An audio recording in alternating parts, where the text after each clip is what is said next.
প্রিয়াদি, তুমি এটা কি করছো?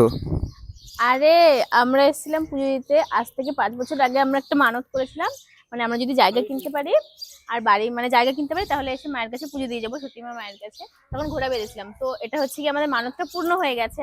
তো তাই জন্য এসে ঘোড়াটা খুলে দিতে হয়, তো খুলে দিয়ে যাচ্ছি। এবার জানি না এটা কার মানত করার ঘোড়া, কিন্তু আমরা যেটা বেঁধেছিলাম সেটা তো আর খুঁজে পাবো না, তাই অন্য কারোটা।